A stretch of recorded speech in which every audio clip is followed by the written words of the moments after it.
Oke, kembali lagi di channel Belajar Farmasi Klinis. Kali ini saya akan belajar tentang perlindungan kesehatan karyawan. Kesehatan karyawan di sini yang dimaksud adalah kesehatan petugas ya. Ada 6 poin. Poin pertama dari kesehatan petugas ini yang pertama adalah pemahaman petugas terhadap resiko penularan penyakit atau infeksi. Jadi petugas harus paham kalau penyakit ini menular atau enggak.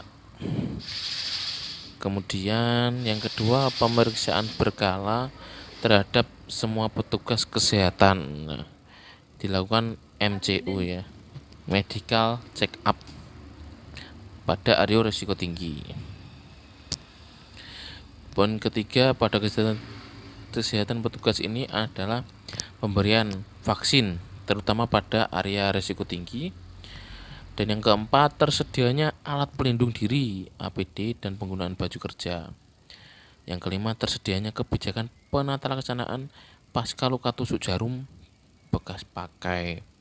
Dan yang keenam, yang terakhir ini adalah kepatuhan petugas terhadap standar atau SOP yang sudah ditetapkan.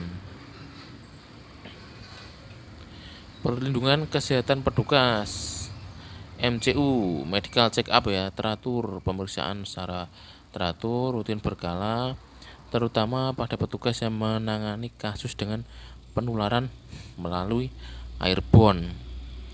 Contohnya ya, COVID ini ya, menularnya lewat airborne.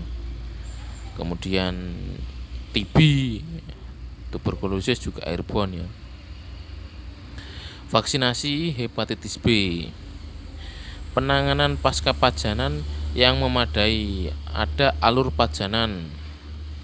Sebelum 4 jam sudah ditentukan penata laksanaannya.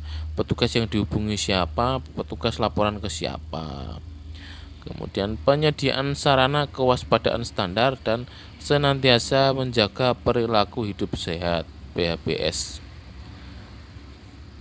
Ini adalah alur penanganan pasca pajanan. Tertusuk jarum terkontaminasi. Langkah awal, cuci tangan dengan air. Setelah dicuci ya, segera lapor ke atasan.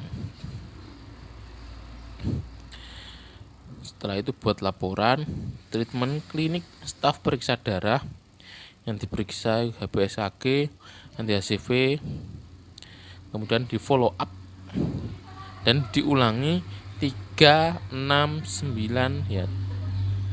Jadi diulangi bulan ketiga, bulan ke-6, bulan ke-9 dan bulan ke-12 ini diulangi ya follow up-nya dari pemeriksaan tadi. Takutnya terpapar ya dari jarum yang sudah tertusuk tadi. Kemudian untuk terpajan cairan tubuh ya, contohnya darah.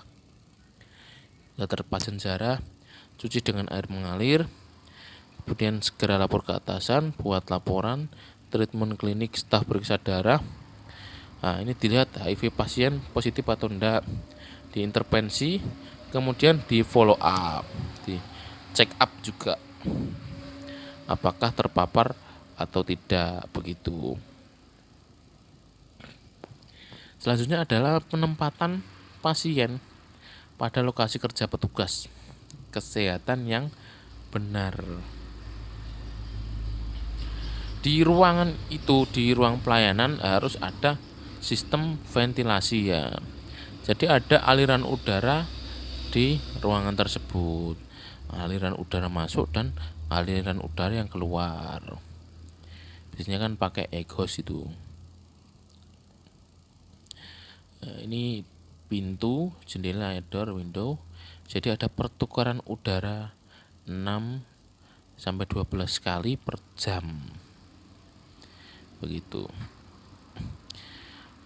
Untuk yang baik itu ya, dari udara mengalir dari pintu ya, misalnya ini pintunya petugas, yang ini pintu masuk pasien ya, udaranya dialirkan ke luar, itu baik. Jadi diberi kipas angin, kipas anginnya itu diarahkan keluar udaranya biar keluar. Ada udara masuk, di sini dikasih kipas angin ya. Udara masuk di kipas angin, wes keluar udaranya. Itu baik. Nah, contoh sistem ventilasi yang buruk itu malah seperti ini ya, kebalik. Jadi udara dari pasien lewat ke petugas keluar. Ini buruk ya nantinya, apalagi kalau pasiennya tidak pakai masker, nanti lewat airborne, percikan air ludah itu nanti bisa menular ya. Ini sangat buruk ya, tidak dianjurkan udaranya itu terkena ke petugas.